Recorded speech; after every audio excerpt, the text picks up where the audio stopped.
નમસ્કાર દર્શક મિત્રો, હું આપની સાથે છું રાખી અંજારિયા. સ્વાગત કરું છું આપનું કચ્છ ઉદય ટીવી ન્યૂઝમાં. ન્યૂઝની શરૂઆત પહેલા નજર કરી આજની હેડલાઇન્સ પર.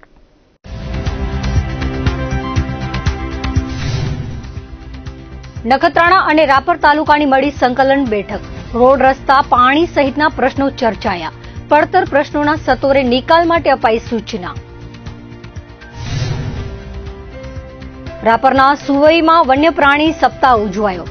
પ્રાણીઓની માવજત લેવા તજજ્ઞોએ આપ્યું માર્ગદર્શન. અબોલ જીવો પ્રત્યે અનુકંપા રાખવા કરાયો અનુરોધ. પશુ રસીકરણની કામગીરીમાં કચ્છ રહ્યું રાજ્યમાં મોખરે. પખવાડિયામાં 56% વધુ કામગીરી પૂર્ણ. 5.5 લાખ પશુઓને કરાયું રસીકરણ. માતાના મઢનો મેળો કચ્છ એસટીને ફળ્યો. કચ્છ એસટીને 57 લાખથી વધુની થઈ આવક. 45,000થી વધુ મુસાફરોએ સેવાનો લીધો લાભ. ભુજના સરપટ ગેટ બહાર કોલીવાસમાં રહેતા પપ્પુ કોલી તેમજ રમેશ કોલી બાઇક પર દુધઈથી ભુજ આવતા હતા. દરમિયાન ભુજોડી ઓવરબ્રિજ ઉતરવાના સમયે કોઈ અજાણ્યા વાહને તેની બાઇકને ટક્કર મારી હતી, જેમાં બંનેને ગંભીર ઇજાઓ પહોંચવાથી સ્થળ પર જ મૃત્યુ થયા હતા. બનાવ બાદ બંનેને ભુજની જીકે જનરલ હોસ્પિટલમાં ખસેડાયા હતા. ઘટનાની જાણ થતાં માધાપર પોલીસ સ્થળ પર પહોંચી હતી અને ગુનો દાખલ કરવા સહિતની તજવીજ હાથ ધરી હતી. તેમજ અંજારમાં ગંગાનાકા પાસે અકસ્માતનો બનાવ બન્યો હતો, જેમાં એક્ટિવા સવાર આધેડનું મોત થતા પરિવારમાં અરેરાટી ફેલાઈ ગઈ હતી. જાણવા મળતી વિગતો મુજબ અંજારમાં સંઘવી હોમ્સમાં રહેતા બ્રિજેશ પટેલના જણાવ્યા પ્રમાણે તેમના પિતા એક્ટિવા લઈને જતા હતા, ત્યારે છોટા હાથીના ચાલકે પૂરઝડપે ગાડી ચલાવી ફરિયાદીના પિતાની એક્ટિવામાં સામેથી ભટકાવી હતી, જેમાં ગંભીર પ્રકારની ઇજાઓ થવાના કારણે મોત થયું હતું. અંજારમાં વિજયનગર ખાતે છત પરથી પટકાતા યુવાનનું મોત થયું હતું. જીકે જનરલ હોસ્પિટલમાંથી મળતી વિગતો મુજબ 38 વર્ષીય ઇસ્માઇલ જુમાસમા વિજયનગરમાં કડિયા કામ કરતો હતો, ત્યારે છત પરથી પટકાતા ગંભીર ઇજાઓ થવાના કારણે સારવાર માટે જીકે હોસ્પિટલમાં ખસેડાયો હતો, જ્યાં તબીબે મૃત જાહેર કરતા પરિવારમાં અરેરાટી ફેલાઈ ગઈ હતી. ભચાઉમાં મહાવીરનગરમાં આવેલ શંકેશ્વર ઓઇલ મિલ પાસે એસિડ પી લેતા યુવાનનું મોત થયું હતું.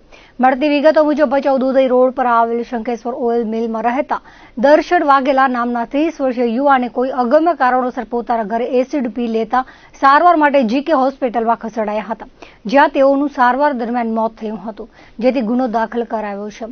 સામખિયાળી માળિયા હાઈવે પર શિકારપુર નજીક અકસ્માત થયો હતો. કાર ડિવાઈડરમાં અથડાઈ જતા રાજકોટમાં 39 વર્ષીય મૌલિક ત્રિવેદીના ગંભીર ઇજાઓ થતા મોત થયું હતું. હાઈવે પેટ્રોલિંગની ટીમે હતભાગીને હોસ્પિટલમાં ખસેડ્યો હતો.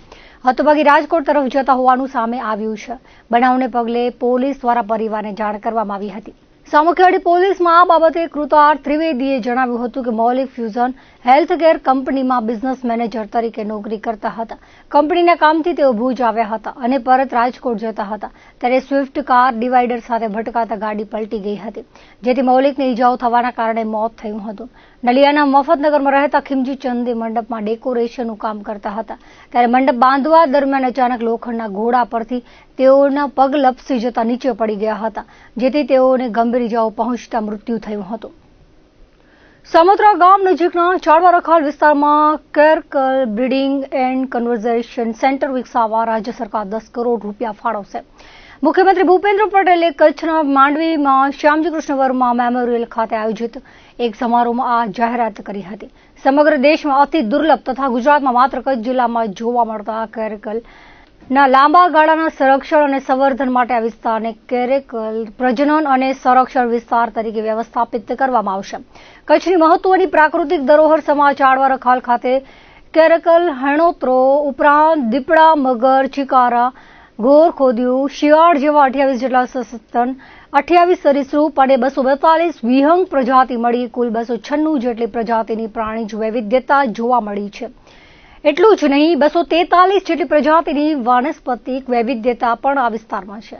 વન્યજીવ તેમજ વાનસ્પતિક સંશોધનકારો માટે પોટેન્શિયલ ધરાવતો આ વિસ્તાર ઇકો ટુરિઝમ એક્ટિવિટીની પણ સંભાવના ધરાવે છે. આ ચાડવા રખાલની 4900 હેક્ટર જમીનનો કબજો કચ્છના પૂર્વ રાજવી પરિવારે મુખ્યમંત્રી ભૂપેન્દ્ર પટેલની પ્રેરક ઉપસ્થિતિમાં રાજ્ય સરકારને સોંપ્યો હતો. રાજ્ય સરકારના મહેસૂલ વિભાગે પ્રાકૃતિક સંપદાના સંરક્ષણ અને સંવર્ધન માટે ચાડવા રખાલની આ જમીન વન વિભાગને સોંપી છે. મુખ્યમંત્રી ભૂપેન્દ્ર પટેલે ચાડવા રખાલ વિસ્તારમાં કેરકલ બ્રીડિંગ એન્ડ કન્વર્ઝેશન સેન્ટર વિકસાવવા 10 કરોડ રૂપિયા ફાળવીને વન્ય પ્રાણી સપ્તાહની હાલ ચાલી રહેલી ઉજવણી દરમિયાન મહત્વપૂર્ણ ભેટ આપી છે.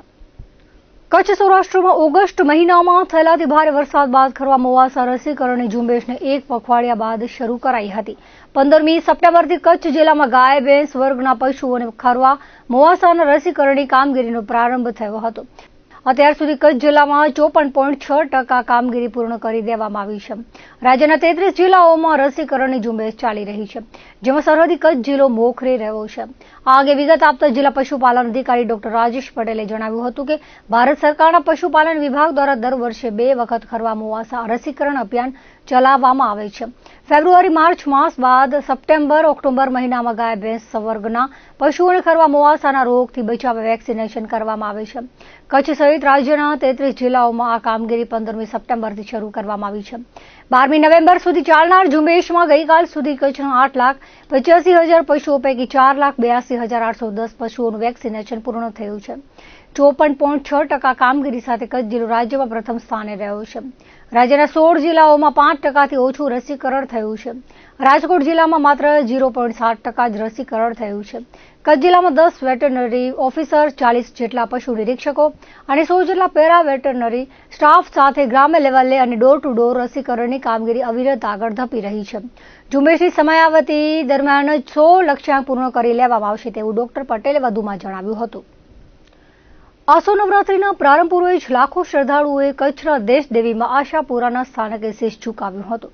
માતાના મઢના મેળા દરમિયાન કચ્છ એસટી વિભાગ દ્વારા પણ માઈ ભક્તોની સુવિધા માટે વધારાની બસો દોડાવવામાં આવી રહી છે।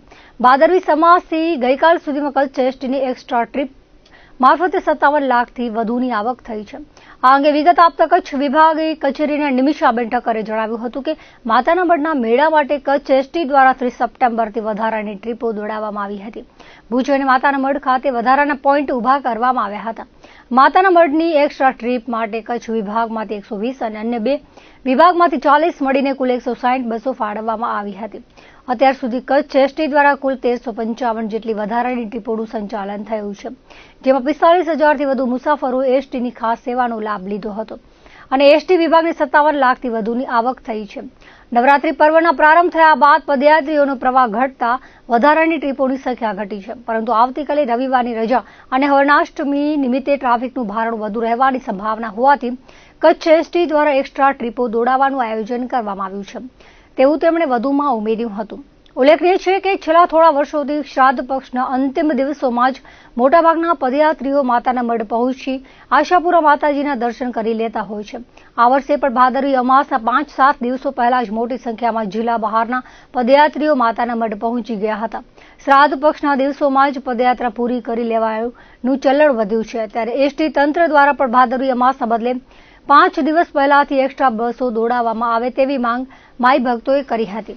એસટી ઉપરાંત હજારો માઈ ભક્તોએ ખાનગી મુસાફરી વાહનોમાં પણ પ્રવાસ કર્યો હતો।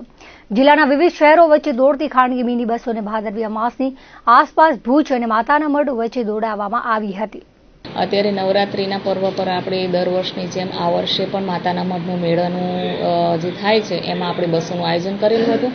એમાં અત્યારે આપણે ભુજ વિભાગની કુલ 120 બસો એમાં મૂકેલી હતી અને અન્ય 2 વિભાગો છે એમની તરફથી આપણે 40 બસો જે છે એ આપણે લોન ઉપર લીધેલી હતી।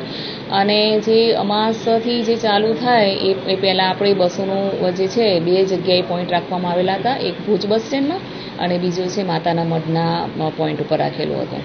અને અત્યારે આજે 5 તારીખ થઈ છે, તો આપણે 30 તારીખથી જે મેળાનું આયોજન કર્યું હતું બસોનું, એમાં કુલ અત્યાર સુધી આપણા 57 લાખ જેટલી આવક થઈ છે, એટલે એવરેજ છે। બીજા બધા ડેપો ખાતેથી જે આવક જે છે એ ગણતરીમાં લેવાની બાકી છે, બાકી અત્યાર સુધી આપણે 57 લાખ જેટલી આવક થઈ છે। અને કુલે જોવા જઈએ તો 1355 જેટલી ટ્રીપોનું આપણે ઓપરેટ કરેલી છે અને મુસાફરો લગભગ 45,000 જેટલા મુસાફરો જે છે અંદાજિત એટલા મુસાફરોએ આપણી જે બસોનું એનો લાભ લીધેલો છે। અત્યારે હાલમાં તો જે બસો જે છે આપણે થોડી ઓછી કરી દીધી છે, કેમ કે અત્યારે હાલમાં પદયાત્રીઓ જે છે એમાં સંખ્યામાં થોડો ઘટાડો થયો છે, એટલે હવે આ રવિવાર છે કાલે, એટલે રવિવાર અને 7મ-8મ આવશે ત્યારે પણ થોડું મુસાફરોની સંખ્યા વધશે, એટલે પ્રમાણેનું થોડું આપણે આયોજન કરી લઈશું। રાપર તાલુકાના સુવઈ ગામે જૈન મહાજન વાડીખ મધ્યે જિલ્લા કક્ષાની વન્ય પ્રાણી સપ્તાહ ઉજવણી ધારાસભ્ય વિરેન્દ્રસિંહ જાડેજાના હસ્તે દીપ પ્રાગટ્ય કરી કાર્યક્રમની શરૂઆત કરવામાં આવી હતી। આ પ્રસંગે સંતો મહંતો અને જિલ્લા વન વિભાગ અધિકારી અને કર્મચારીઓ સહિત સ્કૂલના વિદ્યાર્થીઓ, શિક્ષકો અને ગ્રામજનો ઉપસ્થિત રહ્યા હતા. કાર્યક્રમમાં વન્ય પ્રાણીઓની માવજત અને જાળવણી કેમ કરવી તે સંદર્ભે માર્ગદર્શન આપવામાં આવ્યું હતું. નખત્રાણા પ્રાંત કચેરી ખાતે સુરત સુથારના અધ્યક્ષ સ્થાને સંકલન સમિતિની બેઠક મળી હતી. આ બેઠકમાં રોડ, પાણી સહિતના ઢગલાબંધ પ્રશ્નો રજૂ કરવામાં આવ્યા હતા, જેમાં નખત્રાણા ભુજ માતાના મઢ રસ્તો ક્યારે બનશે, ખાડા ક્યારે પૂરાશે, રસ્તો બિસ્માર હોતા પદયાત્રીને તકલીફ પડી હતી. રસ્તો બનાવવા, ખાડા પૂરવા વખતો વખત બાંહેધરી અપાય છે, પણ કામ થતું નથી. માતાના મઢ નખત્રાણા જાળી કટિંગ પણ કરવામાં આવી નથી. નખત્રાણા બસ સ્ટેશન પાસે ખાડા પૂરાયા નથી. આરોગ્ય દ્વારા દવા છંટકાવ સહિતની કામગીરી થઈ નથી. તો ખીરસરા નેત્રા રસ્તો બિસ્માર છે, તે ક્યારે કામ ચાલુ થશે? વાસ્મોના પાણીના ટાંકા બનાવવા ગેરકાયદે દબાણો પર વીજ કનેક્શન કેમ અપાયા? વિધવા સહાયમાં પેઢીનામા રદ કરવા, સ્વામી તત્વ યોજના હેઠળ લોન બાબતે, મકાનના સર્વે બાબતે, મંગળામાં તબીબ નિમવા, ડેમ નજીક લોકો દબાણ કરી ખેતી કરે છે તેની સામે પગલાં લેવા, દબાણમાં નવા બોર બનાવવા મંજૂરી બાબત સહિત ઢગલાબંધ પ્રશ્નો કર્યા હતા. નારાયણ સરોવર ભુજ એસટી બસનો પ્રશ્ન મુકાયો હતો. નવી આંગણવાડી બનાવવાનો પ્રશ્ન મુકાયો હતો. આ બેઠકમાં વિવિધ વિભાગના અધિકારી કર્મચારીઓ ઉપસ્થિત રહ્યા હતા. રાપર તાલુકા સંકલન સમિતિની બેઠક ભચાઉ પ્રાંત અધિકારીના અધ્યક્ષ સ્થાને મળી હતી. બેઠકમાં ગ્રામ્ય વિસ્તારના રસ્તા, વીજ જોડાણ, નર્મદા વન વિભાગ, આરોગ્ય, શિક્ષણ, આંગણવાડી, મહેસૂલ, પાણી પુરવઠા, ખેતી સહિતના વિવિધ 57 જેટલા પ્રશ્નોની રજૂઆત કરવામાં આવી હતી. જે તે વિભાગના અધિકારીઓને ઉકેલ લાવવા માટે સૂચના આપી હતી, તેમજ સંબંધિત અધિકારીઓને પ્રશ્નોનો તાત્કાલિક નિવેડો લાવવા માટે જણાવાયું હતું. આ બેઠકમાં તમામ વિભાગોના અધિકારીઓ અને કર્મચારીઓ ઉપસ્થિત રહ્યા હતા. કચ્છવાસીઓને યોગ્ય સારવાર આપી સેવાકીય પ્રવૃત્તિ કચ્છ સહિત ગુજરાતભરમાં જાણીતી એવી ભુજની લાયન્સ હોસ્પિટલમાં ડાયાલિસિસ મશીનનું લોકાર્પણ કરવામાં આવ્યું હતું. તેમજ 188માં નેત્રમણી મેગા કેમ્પ યોજાયો હતો. દાતા તરફથી ડાયાલિસિસ મશીન માટે 7,50,000નું ડોનેશન આપવામાં આવ્યું હતું. તેમજ આંખના 125 દર્દીઓના ફ્રી ઓપરેશન કરવામાં આવ્યા હતા. સેવાકીય પ્રવૃત્તિ સાથે સંકળાયેલા શ્રીરામ ગ્રુપના બાબુ હુંબલે જણાવ્યું હતું કે ભુજની લાયન્સ હોસ્પિટલની કામગીરીની હું પ્રભાવિત થયો, ત્યારે જ પરિવારના સભ્યો સાથે ચર્ચા કરી હોસ્પિટલને એક ડાયાલિસિસ મશીન અને આંખના કેમ્પ યોજવા માટે વાત કરી હતી, જેને પરિવારના સભ્યોએ વધાવી. લાયન્સ હોસ્પિટલને વાત કરતા તેમણે વાતને વધાવી તારીખ નક્કી થઈને સેવાકીય પ્રવૃત્તિ માટે આયોજન કરવામાં આવ્યું હતું. આ પરિવારની 2 દીકરીઓ જમાઈ ડોક્ટર દેવેન્દ્ર આહિર સભ્યો સાથે મિત્ર વર્તુળને અભિનંદન આપી આર્થિક રીતે નબળા લોકોની આ હોસ્પિટલ સેવા કરે છે, આ અંગે રાજીપો વ્યક્ત કર્યો હતો અને અપીલ કરતા કહ્યું હતું કે સેવા કરવાનો પરિવારને મોકો મળ્યા બદલ આભારની લાગણી વ્યક્ત કરી હતી.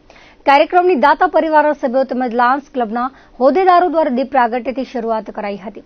દાતા પરિવારના સભ્યોને સન્માન આવકાર આપવામાં આવ્યો હતો અને દાતા પરિવારની સેવાકીય પ્રવૃત્તિને બિરદાવવામાં આવી હતી. હું થોડા દિવસ પહેલાં હોસ્પિટલની મુલાકાત આવ્યો હતો. ભરતભાઈ મારા મિત્ર છે, તો મેં આ હોસ્પિટલની કામગીરી જોઈ અને જે સેવાઓ છે એનાથી ખરેખર ખૂબ જ હું પ્રભાવિત થયો હતો. એના કારણે મારા મનમાં એક ઈચ્છા થઈ. ત્યારે જ મેં ભરતભાઈને કહ્યું હતું કે એક ડાયાલિસિસ મશીન અને એક આંખનો નેત્રમણીનો કેમ્પ મારા પરિવાર તરફથી હું કરાવી આપીશ. ડેટ આપણે જ્યારે નક્કી કરી ત્યારે તો આજે ખૂબ જ સરસ દિવસ અમારા પરિવાર માટે આવ્યો છે. મારા માતૃશ્રી ખીમીબેન ભીમાભાઈ હુંબલ અને મારા બનેવી સ્વર્ગસ્થી ગગુભાઈ પેથાભાઈ મહેત્રા, એમના સ્મરણાર્થે આજે અમારા પૂરા પરિવાર તરફથી આ એક ડાયાલિસિસ મશીન અર્પણનો કાર્યક્રમ આ સંસ્થાને લાયન્સ ક્લબ ભુજને અને નેત્રમણીના જે લગભગ 100થી 125 જણા આજે આ કેમ્પનો લાભ લેશે. ફ્રી ઓફ એના ઓપરેશન કરવામાં આવશે.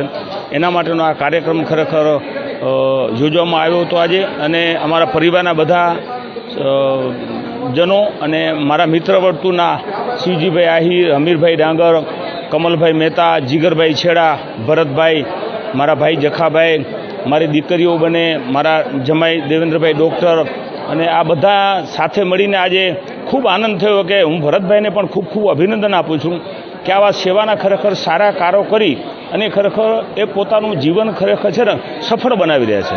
લાયન્સ ક્લબની એક સેવાની પ્રવૃત્તિ છે ને નાનામાં નાના માણસ સુધી એ સેવાની પ્રવૃત્તિ કેમ પહોંચે એના માટે હું તો કહું છું સેવા એ ગંગાના પ્રવાહ જેવી છે, પણ એ સતત વહ્યા કરે અને આગળ જતાં એમાં ભાવ ઝરણાઓ બાબુભાઈ જેવા ભર્યા કરે તો અનેક ક્ષેત્રોને હરિયાળી કરતો અને અનેક માનવોને તૃપ્તિ આપતો ગંગા પ્રવાહ બની જાય. હવે એક ગંગા પ્રવાહ સતત અહીં ભાઈ શ્રી ભરતભાઈ થ્રુ જ્યારે વહેતો હોય ત્યારે હું આ સ્થળેથી ચોક્કસ અપીલ કરીશ કે આવી સેવાની પ્રવૃત્તિ જ્યાં ચાલુ હોય ત્યાં આપણે ફૂલ નહીં તો ફૂલની પાંખડી રૂપે પણ આમાં સહકાર આપવો જોઈએ અને માત્ર પૈસાથી કે દાનથી નહીં પરંતુ એના સિવાય પણ સહકારની અનેક પ્રવૃત્તિઓ હોય છે.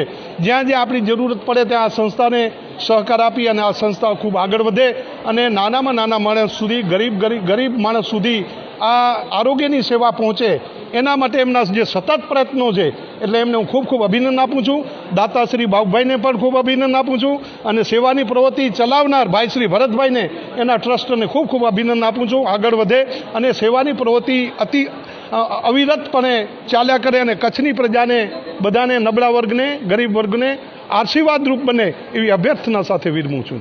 લાયન્સ હોસ્પિટલમાં અમારી ફેમિલીને હેલ્પ કરવાની મદદ મળી એ અમારા માટે એક મોટી વાત છે અને મારા સસરા અને એમની ફેમિલી તરફથી જે આજે ડોનેશન મળ્યું છે એના માટે ઘણા બધા લોકોને બેનિફિટ મળશે. લાયન્સ હોસ્પિટલમાં આજે હું પહેલી વાર આવ્યો છું પણ અહીંયા એની ફેસિલિટીઝ અને એની જે સુવિધાઓ છે એ જોઈને મને સારું લાગે છે કે આપણે ભુજના અંદર પણ આટલી બધી ફેસિલિટીઝ છે અને આટલી બધી સર્વિસીસ થાય છે એટલે હું પણ એવું કહેવા માગું છું કે આપણે બધા મળીને સપોર્ટ કરવું જોઈએ આ ઓર્ગેનાઇઝેશનને. ડાયાલિસિસનું મશીન આપ્યું છે એનાથી ઘણા બધા લોકોને ડાયાલિસિસમાં હેલ્પ થશે. પ્લસ એક આઈસનો કેમ્પ રાખ્યો છે જેના અંદર ફ્રી સર્જરીઝ છે. આજે નિયરલી 150 પેશન્ટ્સ આવવાના છે એ લોકોનું ફ્રીમાં તપાસ થશે અને પ્લસ એ લોકોને ફ્રીમાં સર્જરીસનો બેનિફિટ પણ મળશે. આજે બાબુભાઈ હુંબલ અને એમનો પરિવાર ગાંધીધામથી અહીંયા સુધી આવી 100થી વધારે આંખના ઓપરેશન કરાવવા જઈ રહ્યા છે. સાથે સાથે 7.5 લાખ રૂપિયાની એક કિંમતનું એક નવું ડાયાલિસિસ મશીન પણ તેઓ ભેટ સ્વરૂપે આજે આપી રહ્યા છે. આ મશીન છે. હું દાતા પરિવારનો હૃદયપૂર્વક આભાર માનું છું અને આશા રાખું છું કે આ પરિવાર અમારી સાથે જોડાયેલો રહે. ધન્યવાદ.